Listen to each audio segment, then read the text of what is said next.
Ya Habibi ya Muhammad. Pertanyaannya adalah, Habib, di daerah kami Madura, kalau hari raya itu adatnya saling bersalam-salaman katanya Habib, maupun laki-laki dan perempuan. Kan itu dalam agama tidak diperbolehkan ya Habib. Bukan kami tidak mau mengikuti aturan agama ya Habib, kami ingin sekali mengikuti agama. Tapi jika hal yang satu ini mungkin sangat susah ya Habib, apalagi sudah menjadi adat di daerah kami atau tradisi, dan seandainya kami tidak mau bersalaman dengan orang-orang, maka tentu akan timbul permasalahan ya Habib. Andai kami menolaknya untuk bersalaman dan mengatakan maaf, dalam agama hal seperti ini dilarang, mungkin yang bisa dikatakan sok suci. Mohon solusinya katanya Habib. Adakah jalan keluar yang baik bagi kami ya Habib mengenai masalah ini, atau adakah mazhab-mazhab yang lain yang membolehkan bersalaman laki-laki dan perempuan agar kami bisa lebih tenang dalam hal ini Habib? Kalau kita cari yang membolehkan, itu bukan solusi. Bagaimana solusi? Ulama banyak. Anda akan menemukan siapa yang membolehkan. Kalau kita bicara hukum, kalau kita lihat tentang bersentuhan kulit dengan kulit, baik itu dengan salaman laki dan perempuan yang bukan mahram, ini kita lihat ada dua pendapat ulama. Ulama Hadramut, guru-guru kita dan para salaf kita, mereka cenderung untuk menjaga timbulnya fitnah yang diakibatkan karena bersalaman laki dan perempuan yang bukan mahram.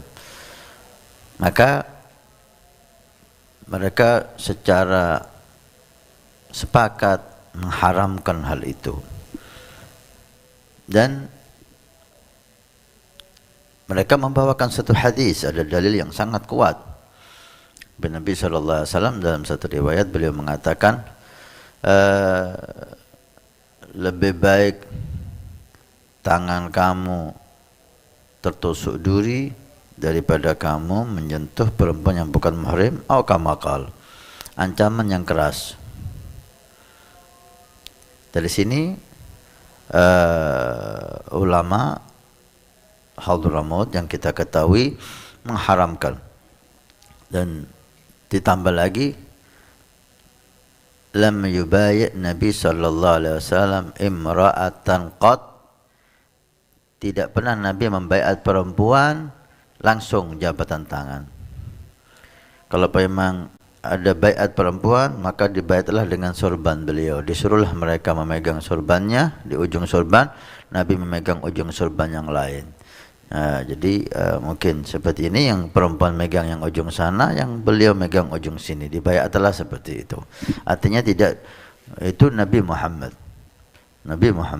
manusia yang paling suci, yang paling bersih, dan beliau Abul Mu'minin wal Mu'minat, Nabi ayah dari semua orang mukmin dan mukminat, tapi tetap menjaga hal itu, tidak bersentuhan langsung.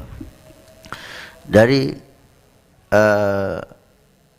riwayat-riwayat ini ditambah lagi, beliau melihat maslahah dan madarat yang ditimbulkan dalam suatu hal, karena beliau lihat banyak madarat yang ditimbulkan dari persentuhan yang bukan mahram. Akan timbul syahwat di sana, akan timbul, masuklah bisikan syaitan di sana. Maka beliau menganjurkan kepada kita sejauh mungkin tetapi khatawati syaitan. Beliau anggap ini termasuk khatawati syaitan, langkah-langkah syaitan. Syaitan tidak menyuruh kita berzina, tapi syaitan tahapan demi tahapan dengan sabar dia menggiring kita dari berjabatan tangan, dari melihat, kemudian jabatan tangan, kemudian senyuman, kemudian bertemu, dan seterusnya, jadilah perzinahan. Naudzubillah. Maka dari awal, la taqrabuz zina, jangan mendekati perzinahan. Mendekati, bukan jangan berbuat zina, terlalu jauh itu, karena tidak mungkin orang berbuat zina kecuali ada tahapannya. Tahapan ini dilarang oleh Allah. termasuk tahapan zina, persentuhan laki dan perempuan, dan itu tidak diingkari. Itu termasuk tahapan-tahapan dari kemaksiatan. Baik. Kemudian kita dapatkan ulama Mesir, Allahu a'lam, apa dan bagaimana cara pandang beliau. Beliau tidak keras dalam bab ini. Beliau condong membolehkan, pasti siapapun dia yang membolehkan pasti tidak dilakukan lagi, dengan catatan tidak timbul fitnah, itu udah pasti. Tidak timbul syahwah, itu udah pasti. Kalau timbul fitnah, maka semua bersepakat haram. Kita temukan akhir-akhir ini fatwa, pernyataan mereka yang membolehkan, seperti Syekh Al-Jum'ah. Kalau ini benar dari beliau, karena kita tidak mendengar langsung dari beliau, kita hanya mendengar dari cuplikan-cuplikan ceramah beliau, dan itu tidak bisa dipastikan, ya, karena semua di zaman ini bisa direkayasa. Semua di zaman ini bisa direkayasa. Syekh Al-Jum'ah sendiri mengatakan, kalau dulu kita mengatakan hati-hati dengan apa yang kau dengar, pastikan. Tapi kalau sekarang, kata beliau, pastikan apa yang kamu dengar dan apa yang kamu lihat. Yang kamu lihat pun belum tentu benar, karena sekarang dengan media ini semua bisa direkayasa. Walhasil, beliau mengambil satu riwayat hadis Nabi SAW. Nabi SAW pernah ada seorang budak perempuan yang kita sudah sering mendengar hal ini dari guru-guru kita, tapi ada kisah yang baru kita dapatkan dari beliau. Alur ceritanya bahwa budak perempuan ini ketika dia diantar atau diberi uang oleh Nabi SAW untuk beli bahan yang diperintahkan oleh tuannya, dan uang itu hilang, dikasih oleh Nabi SAW uang. Setelah itu si budak ini menggandeng tangan Nabi SAW ke barat, ke timur sesuai hajatnya, dan Nabi mengikuti untuk menggembirakan dan menunaikan hajat si perempuan ini. Nah, ini riwayat baru kita dengar dari beliau. Allahu a'lam, sekali lagi, apakah video itu memang benar dari beliau atau itu perlu dipastikan lagi. Yang jelas ada seperti itu. Kalau kita tanya apakah ada pendapat, maka itu bukan jalan untuk kita sebagai seorang muslim yang cinta kepada agamanya. Kita mestinya, pertanyaan kita, mana yang afdol untuk agama saya, mana yang lebih aman untuk iman saya. Itu yang mestinya kita tanyakan, bukan apakah ada pendapat. Karena ini berkaitan dengan, bukan berkaitan dengan sah dan tidaknya wudu, sah dan tidaknya sholat, najis. Ini okelah, kita masih membuka peluang besar, karena tidak ada hubungannya dengan iman. Selama ada ulama yang membolehkan, silahkan. Tapi ketika hal semacam ini berkaitan dengan syahwat, berkaitan dengan hal-hal yang di belakang itu, maka saya menganjurkan kepada Anda untuk berhati-hati. Jangan Anda korbankan iman Anda karena siapapun. Karena siapapun. Anda tahu ketika Anda berjabatan tangan dengan perempuan, mungkin ada yang tidak ada syahwat, karena itu ibu-ibu, dan karena itu ini, karena itu. Tapi tidak bisa dipungkiri, ada yang membuat hati kita syahwat, dan itu haram. Maka saran saya, Anda bisa menolaknya dengan halus.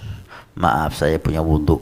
Maaf, dengan cara yang sopan, dengan cara yang halus, tapi Anda tetap menjaga agama Anda. Anda tetap lebih cinta agama Anda dari siapapun. Jangan kita korbankan iman kita karena nggak enak sama orang. dikubur kita sendiri. Orang yang kita cintai nggak ada yang ikut, orang yang kita hargai nggak ada yang menolong kita. Di akhirat kita sendiri, dan kita tanggung jawab dengan apa yang kita perbuat sendiri. Maka hendaknya kita punya prinsip dalam agama, kita tetap lemah lembut, kita tetap sopan, tapi kita tetap menjaga iman kita. Jaga iman kita, jangan mau siapapun merusak iman kita. Itu alasan adat, itu akan tersinggung. Kalau memang kita menjaga agama kita dengan cara yang lembut, ada yang tersinggung, ya silahkan.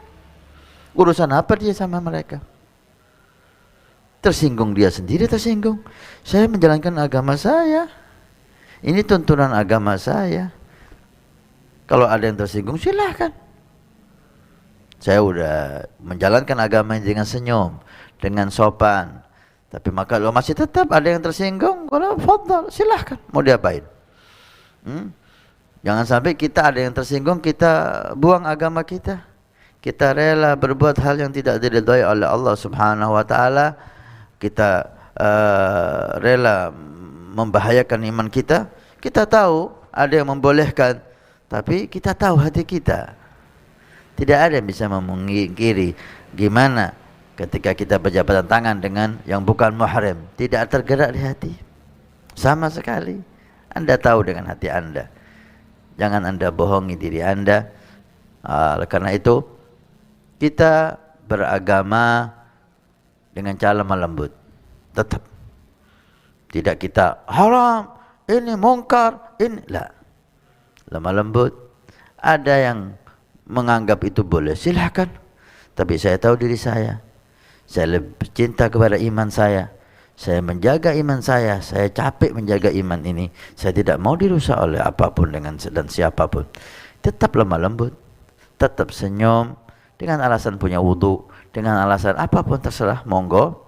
Kalau masih ada yang tersinggung dengan cara lemah lembut Anda melaksanakan agama Allah, silahkan. Silahkan. Siapa yang mau tersinggung, silahkan tersinggung. Berarti dia orang yang jelek. Ada apa kita menjaga orang jelek? Dia nggak menghargai kita. Ada apa kita menghargai dia? Kita harus menghargai orang. Sedangkan orang nggak menghargai pendapat kita. Kita menjaga tidak bersalaman. Mungkin bisa gini, sambil senyum. Kita menjaga perasaan orang. Tapi kenapa orang nggak menjaga perasaan kita? Kita cuma menjalankan agama kita. Kita cuma berhati-hati dengan iman kita, tidak mengganggu siapapun, tidak menyalahkan siapapun. Kalau masih ada yang tersinggung, berarti dia tidak menghargai kita. Untuk apa kita menghargai dia? Kita hargai orang menghargai kita. Dan kita tidak minta dihargai, kita ingin menjaga iman kita. Kita ingin menjaga agama kita, hanya itu. Senyuman, kemudian sedekah, hadiah, kita berikan semuanya. Tapi ketika ada hal yang mengganggu iman kita, minta maaf. Anda tersinggung berarti Anda tidak menghargai kita. Kenapa? Kok Anda tersinggung? Terus saya harus menghargai Anda, sedangkan Anda tidak menghargai kita, dan kita lebih menjaga daripada Anda. Seperti itu, ya, ya khair.